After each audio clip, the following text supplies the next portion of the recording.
शाकाचार्य अष्ट सरस्वत कृष्ण कृपा मूर्ति भक्ति सिद्धांत गोस्वामी शिल प्रभुपाद महाराज की जय। अनंत कोटि वैष्णव वृंद की जय। नामाचार्य शील हरिदास ठाकुर की जय।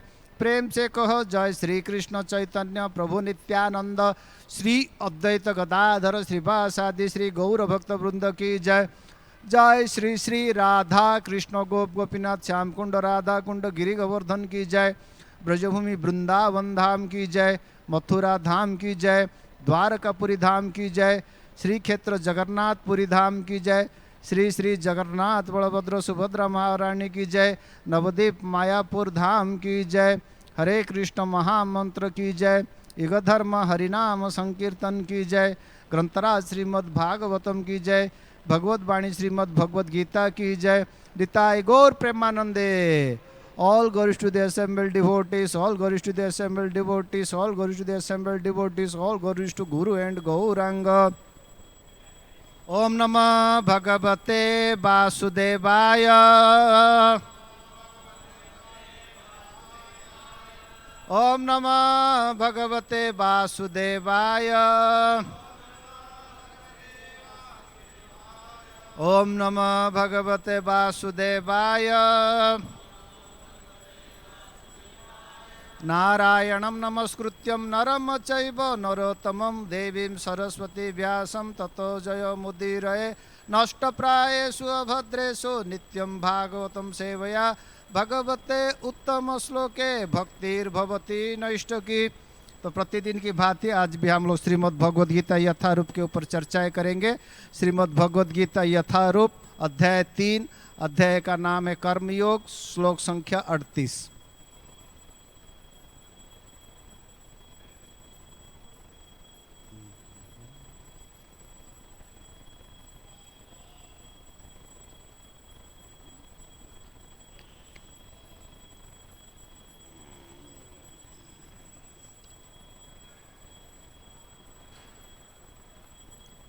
ध्रुमेन आव्रियते बहिन् यथा आदर्शः मलेन च यथा उल्बेन आवृतः गर्भः तथा तेन इदम आवृतम द्रुमेण आव्रियते बहिन् यथा आदर्श मलेन च अथा लबेनावृत गर्भ तथा तेन इदम आवृतम्। द्रुमेण आव्रियते बहिन् यथा आदर्श मलेन च यथा उल्बेन आवृत गर्भ तथा तेन इदम आवृतम्। धूमेन आव्रियते बहिन् यथा आदर्श मलेन च यथा उल्बेन आवृत गर्भ यथा तेन इदम आवृतम्।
शब्दार्थ अनुवाद और तात्पर्य कृष्ण कृपा मूर्ति अभय चरणारविंद भक्ति वेदांत स्वामी शिल प्रभुपाद जी के द्वारा।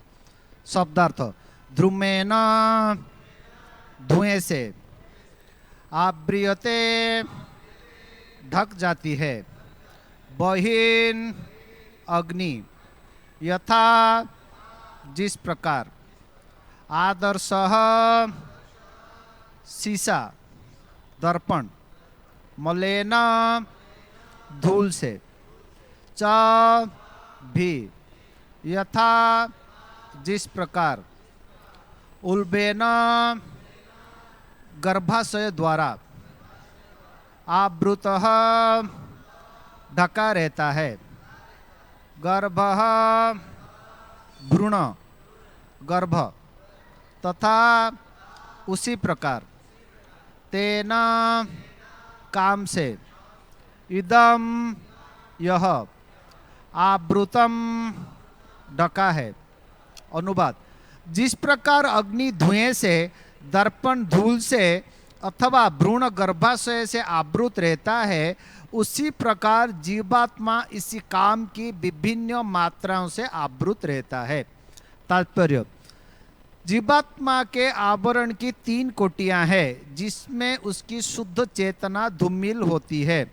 यह आवरण काम ही है, जो विभिन्न स्वरूपों में होता है, तथा अग्नि में धुआं, दर्पण पर धूल तथा भ्रूण पर गर्भाशय।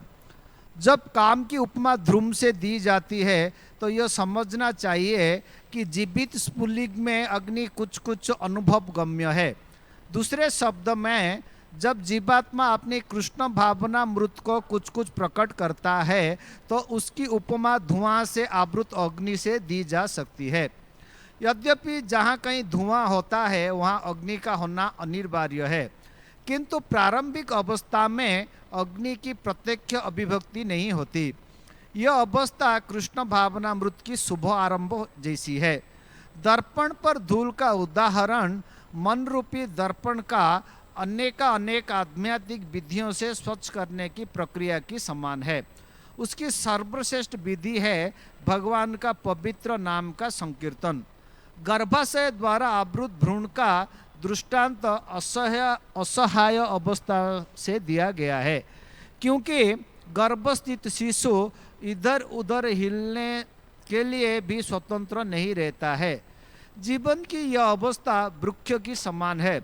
वृक्ष भी जीवात्मा है, किंतु उनमें काम की प्रबलता को देखते हुए उन्हें ऐसी योनि मिली है जो कि प्राय चेतना शून्य होते हैं।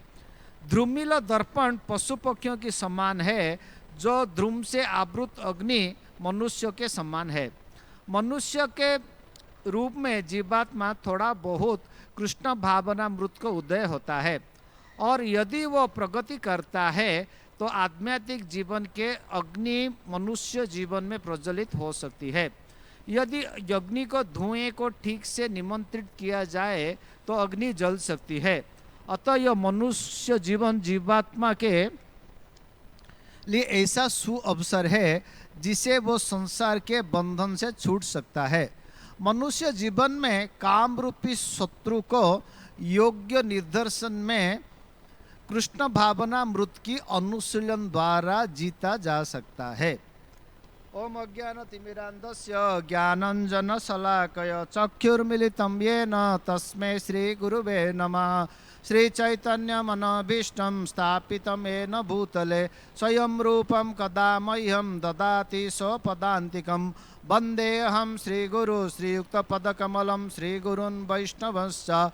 श्रीरूपं साग्रजातं सगण रघुनाथं वितं तं सजीवं सावधूतं परिजन सहितं कृष्ण चैतन्य देवं।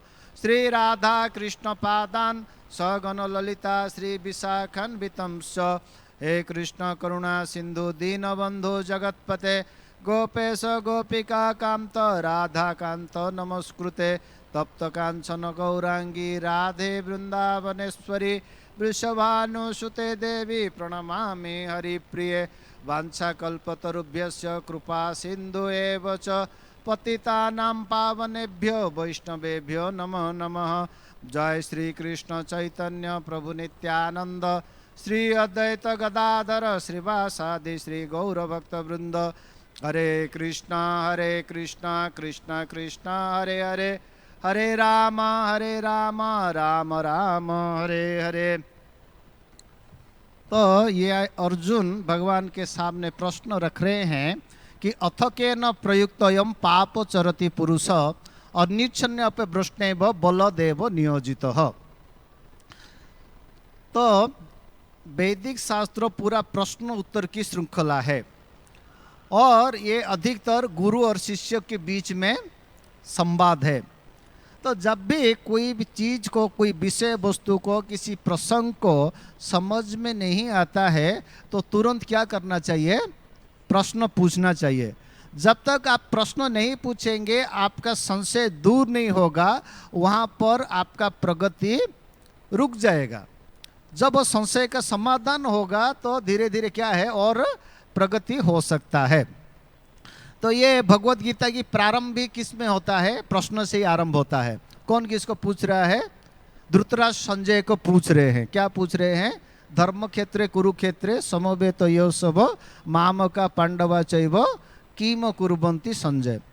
तो अर्जुन ने भगवत गीता में भगवान को 14 प्रश्न पूछे और ये चतुर्थ प्रश्न है अर्जुन द्वारा भगवान के समक्ष रखे हैं।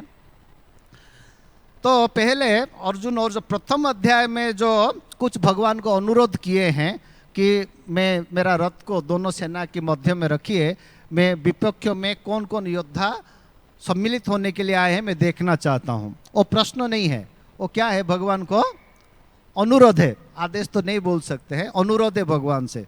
और उसके बाद जब ये उनने अपना निकट संबंधियों को रण में विपक्ष में देखे तो उनका मन में कुछ विचार आया, शरीर में कुछ लक्षण प्रकट हुआ। तो वो और कुछ भगवान का सामने अर्जुन ने तर्क प्रस्तुत किए। उनका गांडीव हाथ से छूट गया, शरीर कांपने लगा। फिर वो बोले कि भगवान मैं युद्ध नहीं करना चाहता हूँ, और क्यों नहीं करना चाहता हूँ उसका अनेक प्रकार का तर्क प्रस्तुत किए, कारण बताया कि मैं क्यों नहीं युद्ध करना चाहता हूँ। और ये प्रथम अध्याय समाप्त होने के बाद फिर भगवान ने, तुम तो बोल रहे पंडित जैसा बात कर रहे हो लेकिन तुम निपट मूर्ख हो, जैसे बोले तो भगवान ने, अर्जुन ने और एक तर्क प्रस्तुत किए कि युद्ध क्यों नहीं करना चाहते हैं। उसके बाद संपूर्ण रूप से भ्रमित होके अर्जुन क्या किए? भगवान का शिष्यत्व ग्रहण कर लिया और पहला प्रश्न पूछे। भगवत गीता आरंभ होता है अर्जुन का प्रश्न से। वो है भगवत गीता का द्वितीय अध्याय का 7वां श्लोक। कार्पण्य दोष उपहृत स्वभाव पृच्छामि धर्म तम सम्मूढ़ चेता यत् श्रेयो निश्चितम ब्रूहि तन्मे शिष्यते अहम साधिमां तम प्रपन्नम। बोले मैं अपना कृपणता के कारण मेरा हित में क्या होगा मैं नहीं जानता हूँ, इसके लिए मेरा शाश्वत कल्याण में क्या होगा आप मुझे बताइए। यहाँ से भगवत गीता आरंभ होता है। अर्जुन का पहला प्रश्न से क्या प्रश्न था कि मेरा शाश्वत कल्याण किस में होगा उसके बारे में आप बताया। श्रेय का अर्थ है शाश्वत कल्याण, मेरा शाश्वत कल्याण किस में होगा आप उसके बारे में बताइए। फिर भगवान जब ये बता रहे थे, फिर अर्जुन ने द्वितीय प्रश्न रखे कि स्थित प्रज्ञों के बारे में। बोले जो साधु लोग होते हैं मैं किसी लक्षण से उनको पहचान सकूं कि साधु कौन होते हैं, वो कैसा चलते हैं, कैसा बोलते हैं, कैसा खाते हैं, कैसा सोते हैं, उसके बारे में व्याख्या करने के उपरांत अर्जुन ने फिर तीसरा प्रश्न पूछे भगवान को कि ये जो साधुओं का मार्ग, जो निवृत्त मार्ग अच्छा है कि स्वधर्म का आचरण करके कर्म करके संसार में रह के भगवान का भक्ति करना अच्छा है। वो अर्जुन का तीसरा प्रश्न था। तो उसके बाद में भगवत गीता का आप देखेंगे ये जो तीसरा अध्याय का 30 से लेके 35 श्लोक तक भगवान स्वधर्म आचरण करने के बारे में बोल देते हैं कि अपना वर्ण आश्रम को सही सही ढंग से पालन करके आप भगवत धाम जा सकते हैं। जैसे ही वो 35 है तो 36 में अर्जुन ने फिर से उसको सामने, एक भगवान के सामने प्रश्न रखे कि नहीं चाहते हुए मनुष्य क्यों पाप कर्म करता है, लगता है उसको बलपूर्वक कोई लगाता है। अथ केन प्रयुक्तयम पाप चरति पुरुष और निच्छन्न अपि भ्रष्टेव बलतेव नियोजित। तो भगवान बोल रहे नहीं, ऐसी बात नहीं है। काम ऐसो क्रोध ऐसो रजोगुण समुद्भव महानाश महापापात्मा विद्धि एनम ये वैरिणम। ये जो किसी को प्राप्त करने में जो प्रवृत्त होता है, उसका पीछे उसका जो भगवान पूर्ण स्वतंत्र है, और भगवान का अंश होने के कारण हमको भगवान ने अल्प स्वतंत्रता दी है। और अल्प स्वतंत्रता का दुरुपयोग करके जब भी आप अपना इच्छा पूरा करते हैं, तभी बोलते हैं और रजोगुण का प्रभाव में आके वो पाप करना चालू होता है। ये इति ज्ञानम आख्यातम गुह्यत गुह्यतर मया विमृशयाणि अशेषेण यथा इच्छसि तथा कुरुः। तो भगवान ने पूरा गीता सुनाने के बाद अर्जुन के सामने प्रस्ताव रख रहे हैं कि मैं आत्मा परमात्मा संबंधी तुमको सभी रहस्यमय ज्ञान आपको बता दिया, उसके बारे में अभी आप मनन करो, आपको जो इच्छा है वो करो। तो ऐसे ही जब भी समझो गुरु शिष्य के बीच में कोई संवाद हो रहा है, कुछ भी समझ में नहीं आए तो कोई भी किसी प्रकार का भी संशय होने दो तो सामने प्रस्तुत करना चाहिए। अब इसके बाद उसका अध्याय का नाम क्या है? दिव्य ज्ञान। तो उसमें भगवान बता रहे हैं इमं विवस्पतम योगम प्रक्तवानहम अभ्यम विवस्पते मनवे प्राहु मनोरेख्या को अब्रवीत एवं परम्परम प्राप्तम इमं राजस्यो विदुः सौकालेन महता योग नष्ट परम तपः सौभयामयाते अध्य योग प्रक्त पुरातनः भक्त ऐसी सखा चेती रहस्यम इदम उत्तमम। क्या बोल रहे भगवान? मैं ये जो दिव्य ज्ञान किसको दिया था? विभस्पन को दिया था। विभस्पन ने किसको दिया? मनु को दिया। मनु ने इक्ष्वाकु को दिया। ऐसा गुरु शिष्य परंपरा द्वारा ये दिव्य ज्ञान पद्धति ये संसार में आ रहा था। लेकिन ये जो कुछ लोगों ने अपना निजी व्यक्त उसमें मत को व्यक्त किया, उसमें प्रवेश कराए, इसके लिए असली ज्ञान कालक्रम में नष्ट हो चुका है। इसके लिए तुम मेरा मित्र हो भक्त, इसके लिए तुमको मैं ये ज्ञान दे रहा हूँ। तो अर्जुन को समझ में नहीं आया। अपरभवत जन्म, अर्जुन का प्रश्न है, परजन्म विवस्पतः कथमम जानीहि त्वम् आदौ प्रक्तवान इति ही। अर्जुन बोल रहे भगवान तुम हम समस्कंध है, समवयस्क है। तो अर्जुन जब भी भगवान रण क्षेत्र में, कुरुक्षेत्र के रण क्षेत्र में युद्धरत थे तो कुछ 100 वर्ष के थे। हम सब 100 वर्ष के हैं, समवयस्क है। और ये जो विवस्वान हुए बहुत करोड़ों करोड़ों साल पहले तुम्हारे से पहले हुए। मैं कैसे समझूं कि आपने उनको ये ज्ञान दिया था? और जिनको समझ में नहीं आया तो प्रश्न पूछेगी नहीं। तो कभी भी कुछ भी समझो समझ में नहीं आता है तो तुरंत क्या करना चाहिए? अर्जुन को समझ में नहीं आया, बोला आपने बोला विवस्वान को दिया, समझ में आया, मनु ने दिया, इक्ष्वाकु को दिया, ऐसा गुरु शिष्य परंपरा से आ रहा था, अभी मुझे दे रहे। लेकिन आपने विवस्वान को दिया, बोले मुझे कैसे मैं समझूं? आप हम समझ बस के 100 साल के और करोड़ साल पहले विवस्वान हुए। तो फिर भगवान ने उसका उत्तर आगे दे रहे हैं, वो अलग प्रसंग है। तो कोई भी प्रश्न अगर आपको मन में समझ में नहीं आ रहा है तो तुरंत प्रश्न पूछना चाहिए। चैतन्य चरितामृत में एक सुंदर प्रसंग का वर्णन है। जब श्रीमन चैतन्य महाप्रभु का पूरी आगमन हुआ और उन्होंने सर्वभौम भट्टाचार्य के घर पे थे। सर्वभौम भट्टाचार्य उस समय मायावादियों के गुरु थे और चैतन्य महाप्रभु एक 24 साल के नवयुवक थे, सन्यासी थे। तो उन्होंने उनको अनुरोध किया, आप मेरा पिता समान है, आप ऐसा कुछ मुझे उपाय बताए कि जिससे कि मैं मेरा सन्यासी धर्म से मैं पतन न हो, मैं हमेशा ये सन्यास धर्म का पालन कर सकूं। तो सार्वभौम भट्टाचार्य बोले मैं तुमको वेदांत पढ़ाता हूँ, अगर वेदांत पढ़ाऊंगा तो तुमको उसके बारे में मनन करोगे तो आप सन्यासी धर्म से आपका पतन नहीं होगा। और 7 दिन तक बिठा के उनको वेदांत सूत्रों के ऊपर पढ़ा रहे थे। वो देखिए 7 दिन पढ़ाने के बाद भी वो चैतन्य महाप्रभु ना कुछ हाँ बोल रहे हैं, ना बोल रहे हैं, ना कुछ प्रश्न पूछ रहे हैं। अभी जैसा मैं कोई भी कुछ बोलता है समझ में, तो हाँ प्रभु समझ में आया, नहीं है तो बोलेगा नहीं समझ में आया, या यहाँ हमारा संशय हो गया, बोलते हैं ना हम लोग। बोला तुम 7 दिन से मैं तुमको अनवरत पढ़ा रहा हूँ, तुम ना हाँ बोल रहे हो, समझ में आ रहा है क्या, समझ में नहीं आ रहा है, कुछ समझ प्रश्न भी नहीं पूछ रहे हो। तो तभी चैतन्य महाप्रभु बोले आप जो वेदांत सूत्रों का जो आप जो पढ़ रहे हो वो तो मुझे समझ में आ रहा है, लेकिन उसका व्याख्या मुझे समझ में नहीं आ रहा है। बोला क्या समस्या है उसमें, व्याख्या में क्या समस्या है? वो बोले कि ये जो मुख्य श्लोक है वो सूर्य के समान प्रकाशित है और आपका व्याख्या बादल से ढक रहा है उसका। बोला ऐसा है क्या? तो क्या है, जब भी कोई समझ में नहीं आता है तो तुरंत क्या करना चाहिए, प्रश्न पूछना चाहिए। जय श्री श्री गौर निताय भगवान की जय, श्री श्री राधा रास बिहारी भगवान की जय, श्री श्री सीताराम लक्ष्मण भक्त हनुमान महाराज की जय।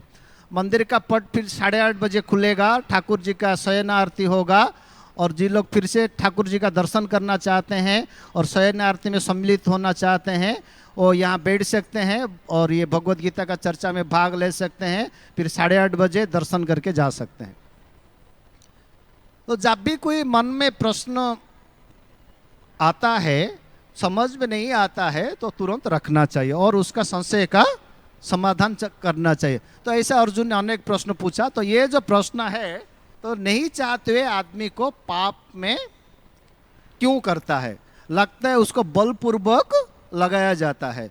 तो उसको उत्तर में भगवान बोल रहे हैं ऐसा नहीं है, जो उसको जो पाप करता है उसके पीछे क्या है बोलते हैं, रजोगुणों से उत्पन्न अनेक प्रकार की गलत इच्छाएं। काम का अर्थ है अनेक प्रकार की गलत इच्छाएं, और गलत इच्छा पूरा नहीं होने पर वो क्या होता है, क्रोध उत्पन्न होता है।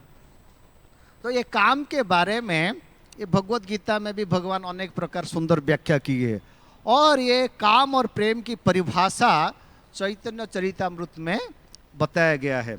आत्म इंद्रिय तृप्ति वांछा तार नाम काम,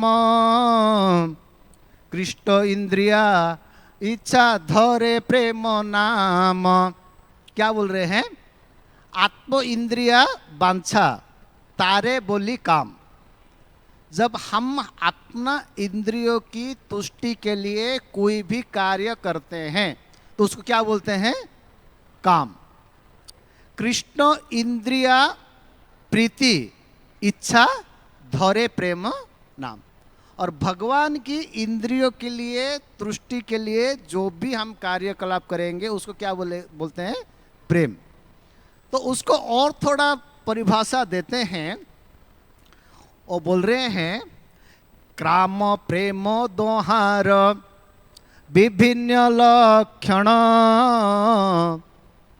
लौहर हेम जेन स्वरूपे विलक्षण। और बोल रहे हैं काम और प्रेम को दोनों का विभिन्न लक्षण है, जैसे कि लोहा और सोना का जो दोनों का विभिन्न अलग अलग लक्षण है। तो ये काम और प्रेम का दोनों का अलग अलग लक्षण है। तो भगवत गीता में भगवान बता रहे हैं बल बल बता चाहम काम राग विवर्जितम धर्म विरोध भूतेषु कामोस्मि भरत ऋषभ। बोलते हैं काम किसको कहते हैं, भगवान समझा रहे हैं। ये 7वां अध्याय के 11वां नंबर श्लोक है। भगवान बोले मैं जो बलवान का बल हूं, और काम बोलेगा तो अपनी इच्छा से रहित, आसक्ति से रहित जो जीवों में इच्छा है, जो धर्म के विरुद्ध नहीं है, वो मैं हूं। सब चीज के लिए शास्त्र में विधान बताई गई है। तो उस तात्पर्य में आप पढ़ेंगे, प्रभुपाद लिखते हैं जो उत्तम संतान के लिए स्त्री पुरुष का जो संग उपयुक्त समय में होता है तो उसको क्या है, वो शास्त्र विरुद्ध नहीं है। वो जो कामना है, वो जो इच्छा है, भगवान बोलते हैं मैं हूं। तो ऐसे ही आप देखेंगे जो पाप है, ये जितना भी हमारा जो इस्कॉन में नियम है, जो ये जो भागवतम में 4 मुख्य पाप बताया गया है, ये सब किसके कारण होता है, वो होता है क्या होता है, रजोगुण के कारण। पहला आप ले लीजिए नशापान। ये जितना बीड़ी तंबाकू सिगरेट पीते हैं, सब पैकेट के ऊपर लिखा होता है कि नहीं, धूम्रपान करना स्वास्थ्य के लिए हानिकारक है। और जो तंबाकू होता है ना, क्या सुरती बोलते हैं उसको, खींच खींच के खाते हैं लोग, उसमें इतना बड़ा फोटो होता है, मैं देखा हूँ। वो उसमें एक मनुष्य का चित्र दिया गया है, उसके गले के उधर इतना बड़ा घाव हो गया है, और उसमें लिखा है तंबाकू सेवन से कर्क रोग होता है। लिखा है कि नहीं?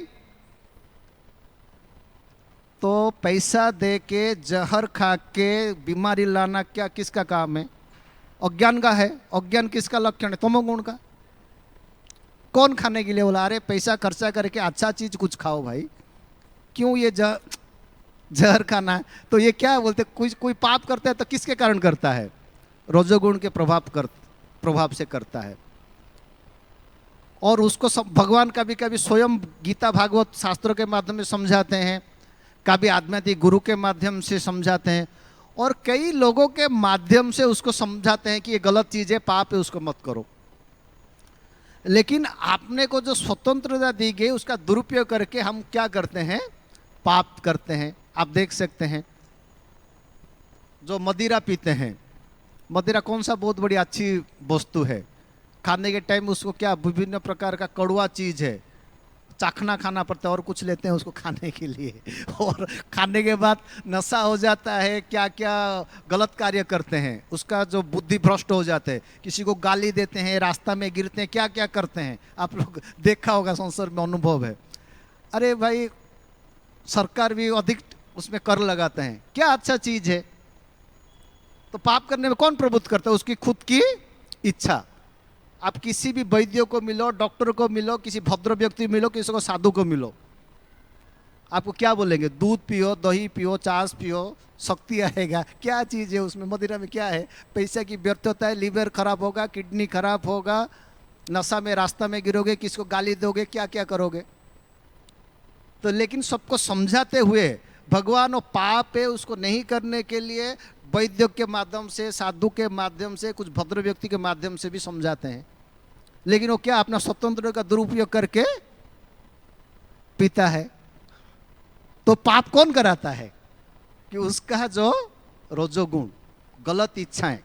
तो यही पर भगवान बता रहे इस बात को, बोला कोई जब पाप करता है उसके पीछे उसका गलत इच्छाएं जो रजोगुण से उत्पन्न होता है।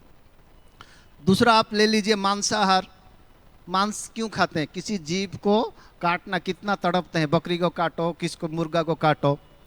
और विज्ञान में बोलते हैं एवरी एक्शन है जो इक्वल एंड ऑपोजिट रिएक्शन, प्रत्येक क्रिया का ठीक उसी का अनुरूप विपरीत प्रतिक्रिया होता है।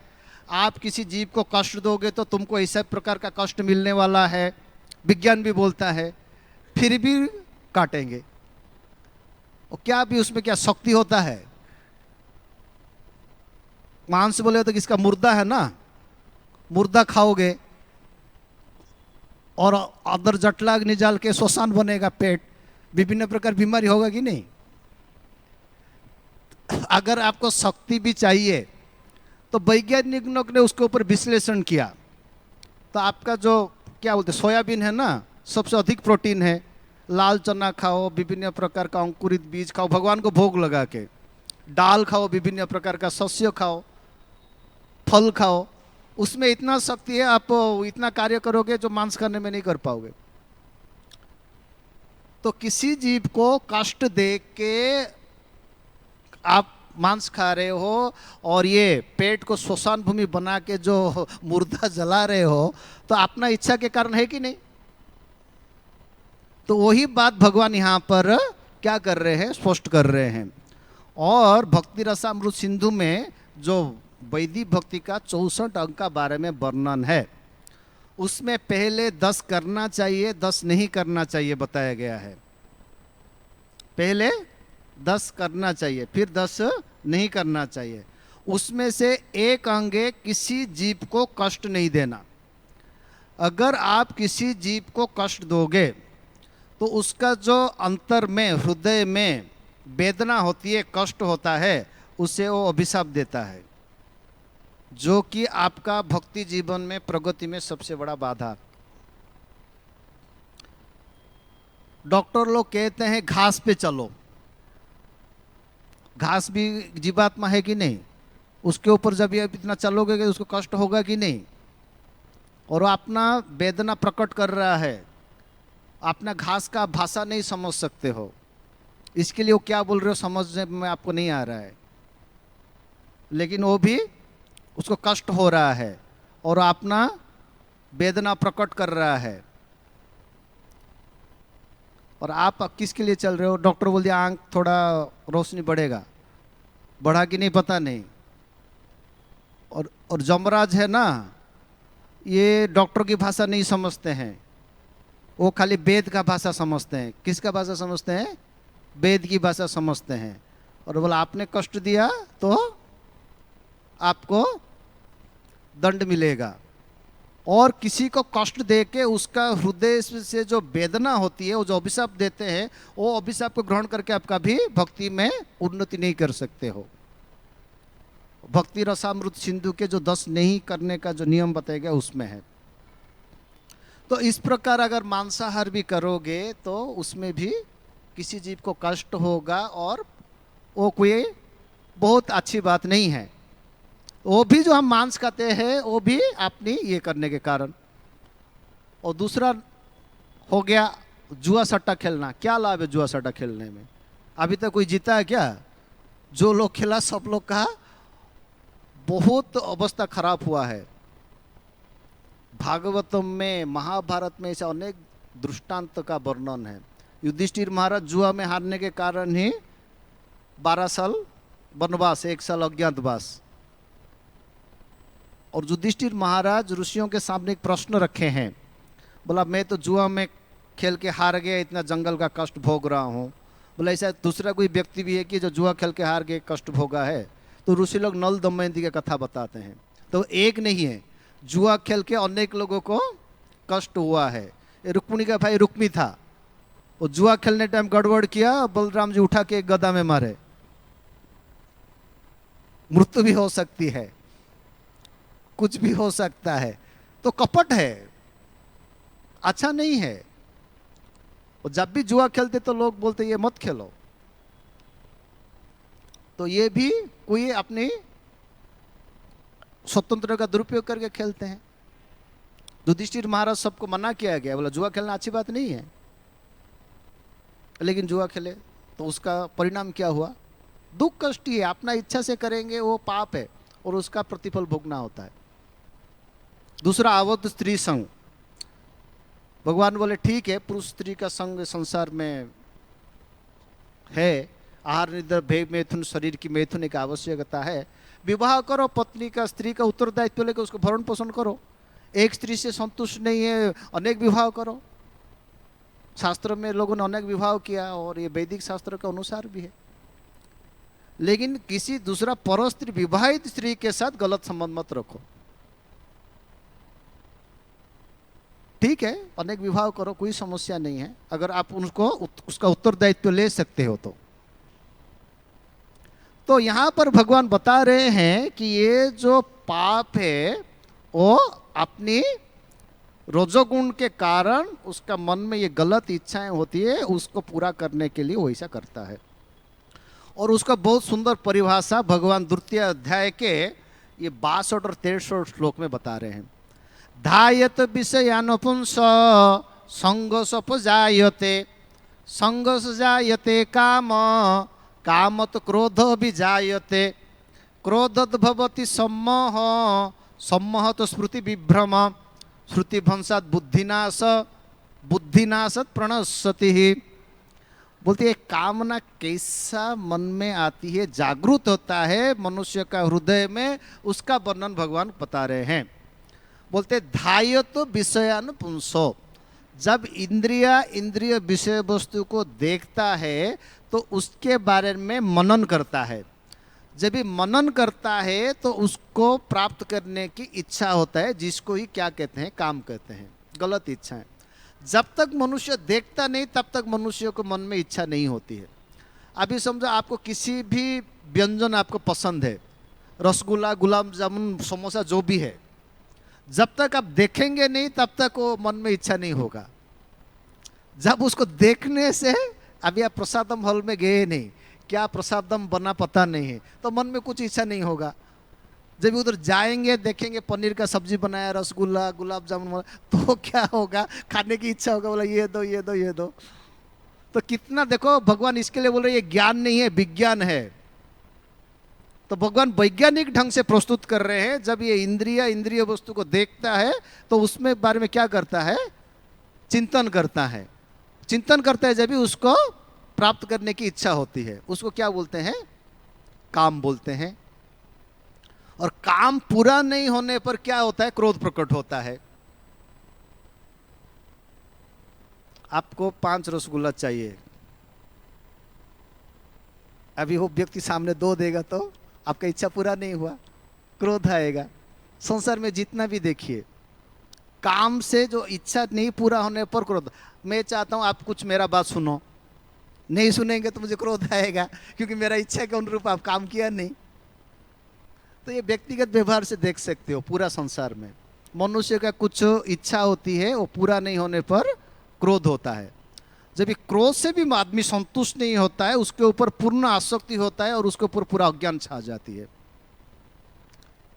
क्रोधोद्भवति सम्मोह, सम्मोह तो स्मृति विभ्रम, श्रुति भंसात बुद्धिनाश, बुद्धिनाशत प्रणश्यति।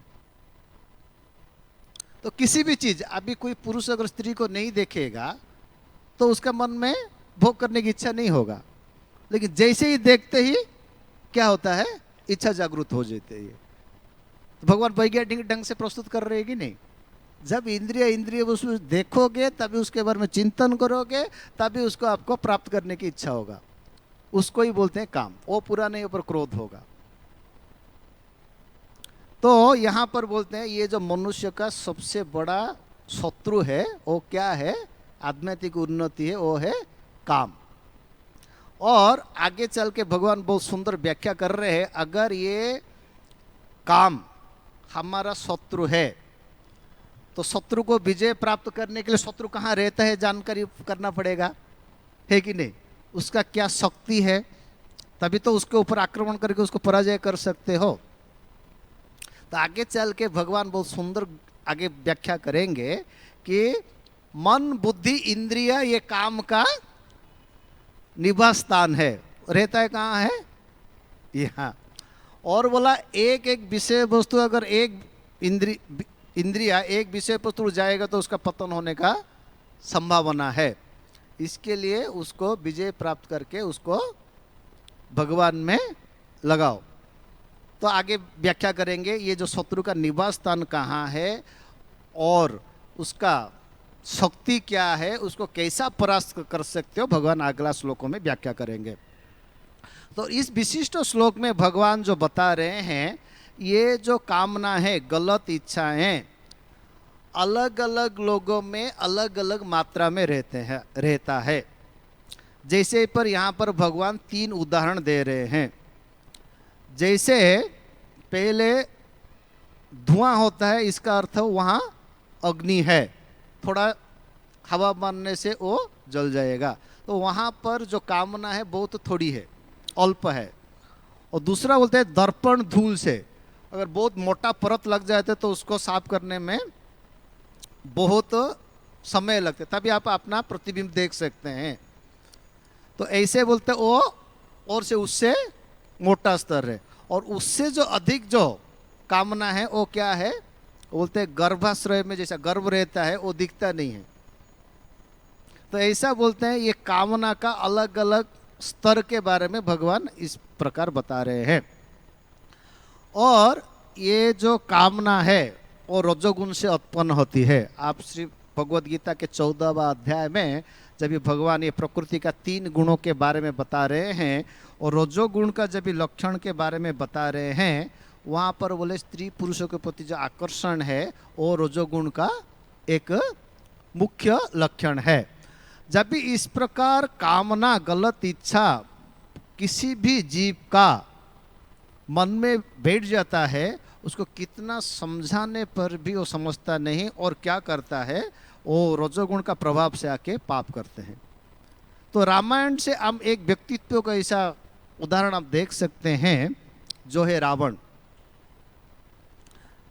रावण जब दिग्विजय के लिए निकला तो एक जंगल में जा रहा था तो एक बहुत सुंदर स्त्री को देखा जो कि तपस्या में लीन था, और उनके पास जाके बोला, उसका नाम वेदवती था, उसको जाके बोला मेरा साथ आप विवाह कर लो। तो बोला नहीं नहीं, मैं विष्णु भगवान को छोड़ के किसी को विवाह नहीं करूंगा, मेरा पिताजी की भी यही इच्छा थी और मेरा पिताजी बहुत तपस्या कर रहे थे भगवान विष्णु को प्रसन्न करके मुझे विवाह करने के लिए, और मेरा पिताजी की इच्छा पूरा नहीं हुआ और एक राक्षस आया था, वो विवाह करना चाहता था मुझे, मेरा पिताजी मना किए तो मेरा पिताजी का हत्या कर दिया, मुंडी कट कर दिया। बोला मैं उसके बाद मैं खुद भगवान का रहता हूँ। तो रावण बोल रहा है, बोला मेरे से तो मेरा सामने विष्णु क्या चीज़ है? बोला कुछ नहीं है, तुच्छ है। बोला विवाह कर लो। वो जब भी उन्होंने मना किया तो क्या किए, जबरदस्ती उसको बलात्कार करने का प्रयास किए। तो अपना जोग शक्ति से उनको बाल पकड़ ली थी, तो बाल को अपना हाथ से कट करके उनको अभिशाप दे दिया। बोला मैं ही तुम्हारा मृत्यु का कारण बनूंगा। जब भी वो स्त्री समझा रहे हैं फिर भी वो सुनता नहीं है। तो भगवान कभी कभी हृदय में बैठ के हमको प्रेरणा देते हैं पाप करने के लिए। आप कोई भी पाप करने के लिए जाइए तो पहले आपको हृदय से परमात्मा का आवाज आता है, जो चैत्य गुरु के रूप में हमारे प्रत्येक हृदय में बैठे हुए हैं। उसके बाद अनेक लोगों के द्वारा समझाते हैं, फिर भी मनुष्य नहीं समझे, अगर पाप करते तो उसको उत्तरदायित्व वो स्वयं होता है, ना कि भगवान। उसके बाद ऐसा आगे बढ़ा तो जब भी वैसा जा रहा था कैलाश के पास, एक उनने संगीत सुना, तो अप्सरा लोग गा रहे थे। तो वहाँ से वो रंभावर नामक एक अप्सरा आया, तो उसका सुंदरता से आकर्षित हो गया और रावण बोला मैं तुम्हारा सत्संग करना चाहता हूँ। तो रंभा बोला आप मेरा पिता समान है। बोला मैं आपका पुत्र वधू हूँ। बोला ये जो आपका मन में इच्छा हुआ अनुचित है। तो रावण बोला कि जो पुत्र का बहू होता है वो पुत्र वधू होता है, तुम कौन सा हिसाब से पुत्र वधू हो? बोला मैं तुम्हारा जो भाई कुबेर है उनका लड़का नलग्रीव मणिग्रीव के साथ मेरा अभी कुछ दिन के लिए विवाह हुआ है, इसके लिए मैं आपका पुत्र वधू हुआ। तो रावण बोल रहे हैं कि दूसरे स्त्री के लिए तो मैं मान सकता हूँ, ये जो अप्सरा होते हैं वो तो स्वर्ग की वेश्याएं होती है, वो तो तुम्हारे लिए ये बात तुम्हारे लिए उपयुक्त नहीं है, और तुम्हारे ऊपर लागू भी नहीं होता है। तो तुरंत ही उनको जबरदस्ती बलात्कार के उनको सील भंग कर दिया, जबकि बता रहा था कि मैं तुम्हारा पुत्री जैसा हूँ, पुत्र वधू हूँ। तो भगवान अंदर से प्रेरणा देते हैं, किसी की बातें प्रेरणा देते हैं, फिर भी मनुष्य रजोगुण में आके गलत कार्य कर बैठता है। तो उन्होंने बोला तुम दूसरा किसी स्त्री को अगर बलात्कार करोगे तो तुम्हारा जो सर है 7 खंड में विभक्त हो जाएगा। उसके बाद ही वो माता सीता को रावण लेके गया था, उनके साथ बलात्कार नहीं किया, जबरदस्ती नहीं किया। उसके बाद जब भी ये सुपर्णखा भगवान रामचंद्र के पास गई थी और भगवान लक्ष्मण जी उनका नाक कान काट दिया था, तो वहाँ पर खरदूषण और लोगों ने उनके ऊपर आक्रमण किया। भगवान ने सबको मार दिया, उसमें एक राक्षस बच गया था, उसका नाम था अकंपन। उन्होंने रावण को जाके ये समाचार दिया और उन्होंने समाचार देते देते वो माता सीता का सुंदरता के बारे में वर्णन किया। जैसे वर्णन किया कि रावण के मन में इच्छा हुआ कि सीता को प्राप्त करने के लिए, तो तुरंत ही वो मरीच के पास गया था, जो कि उनका मंत्री थे पहले, उनके पास जाके उनके पास एक प्रस्ताव रखा। बोला एक मेरा योजना है, मैं सीता को अपहरण करना चाहता हूँ और तुम जाके हरिण बन के उनका सामने खेलो, जब रामचंद्र दूर जाएंगे तो उसको ले लेना। मरीच बहुत अच्छा उपदेश दिया रावण को। बोला तुम राम जी के शक्ति के बारे में जानते नहीं हो, बोला ये गलत भी कार्य है, बोला अपना अनेक स्त्री के जाके आनंद लो, तुमको ये जो भी सलाह दिया और तुम्हारा मन में जो इच्छा प्रकट हुआ है ये तुम्हारा 100 वंश को ध्वंस करने वाला है। उतने में रावण वापस चला गया मारीच का बात सुन के। फिर सुपर्णखा आया, फिर उनको बहका दिया कि बहुत सुंदर था, मैं लेने के लिए गया था, तुम्हारे लिए उपयुक्त है, फिर इसके लिए मुझे काटा। फिर उनका मन बदल गया, फिर वापस आ गया मरीज के पास। अभी बोला मैं सलाह नहीं सुनना चाहता हूँ, जबकि आज बहुत से सलाह दिए। और जब सीता को अपहरण करने लाने के बाद भी उनका मामा, उसका भाई विभीषण, कुंभकर्ण, सब लोग ने उनको सलाह दिया कि ये आपने परस्त्री को अपहरण करके लाया है, ये तुम्हारे लिए अच्छी नहीं है और हमारा कुल का नाश करने वाला है। फिर भी वो सुना नहीं और उसके कारण ही पूरा उनका वंश ध्वंस हो गया। तो ऐसे ही वो बोलते हैं, जब भी भगवान किसी भी जीवात्मा का मन में काम के कारण अगर पाप करने का प्रवृत्ति भी होती है, जागृत भी होती है, तो भगवान परमात्मा रूप में भी उसको मार्गदर्शन करते हैं। पहले गुरु के माध्यम से, शास्त्रों के माध्यम से, नहीं तो अन्य अनेक लोगों के निमित्त बनाकर उसको मार्गदर्शन करते हैं। अगर फिर भी अगर वो बात को नहीं सुन के अगर पाप में प्रवृत्त होता है तो उसका उत्तरदायित्व वो होता है, स्वयं होता है। यहीं पर इसके लिए भगवान बता रहे हैं, अगर कोई उसको बलपूर्वक पाप में लगाया नहीं जाता है, कोई व्यक्ति उसका गलत इच्छा के कारण ही रजोगुण में आकर इस प्रकार पाप को करता है। और ये जो पाप करने का प्रवृत्ति है, काम है, गलत इच्छा है, अलग अलग लोगों में अलग अलग मात्रा में होती है। जिसको सबसे अधिक मात्रा में होता है तो उसको शुद्धिकरण करने के लिए अधिक समय लगता है, मात्रा के अनुसार उसका शुद्धिकरण करने का समय लगता है। तो प्रभुपाद यहाँ पर बता रहे हैं आखिरी अंतिम पंक्ति में, और बोलते हैं उसको उपयुक्त प्रामाणिक गुरु के तत्वध्वना में कृष्ण भावनाथ का अभ्यास करके वो जो काम को प्रेम में परिवर्तन किया जा सकता है। और अनेक हमारा कलयुग का उदाहरण है, वैदिक शास्त्रों का उदाहरण है। एक दो तीन उदाहरण करके हम ये करेंगे। जैसे कि आप तुलसीदास के बारे में सुने होंगे। तुलसीदास अपना स्त्री के प्रति बहुत आसक्त थे और उनका स्त्री उनका बिना बता के उनका ससुराल में चली गई थी और ये उधर भाग के गए। तो उनका स्त्री बोला, ये जो मलमूत्र के शरीर के प्रति इतना आसक्ति हो ना तुम्हारा, बोला ये भगवान रामचंद्र के प्रति होता तो तुम्हारा कल्याण हो जाता था। तो तुरंत ही उन्होंने स्त्री का आसक्ति छोड़ दिया और भगवान राम में का भक्ति करके उनको हो गया। ऐसे बिलमंगल ठाकुर का भी ऐसे ही था, चिंतामणि बेश्या के प्रति आसक्त थे और उन्होंने बोला ये भी मलमूत्र के शरीर पर तुम्हारा इतना आसक्त है, अगर भगवान में इतना हो जाता तो तुम्हारा कल्याण हो जाता था। तो तुरंत किसी प्रामाणिक गुरु का मार्गदर्शन में भगवान का भक्ति करके वो काम को प्रेम में बदला जा सकता है। ऐसे यमुनाचार्य का पहला जीवन वो 100 शादियां किए थे। वो स्त्रियों के प्रति बहुत आसक्त थे, बहुत भोग विलासी व्यक्ति थे।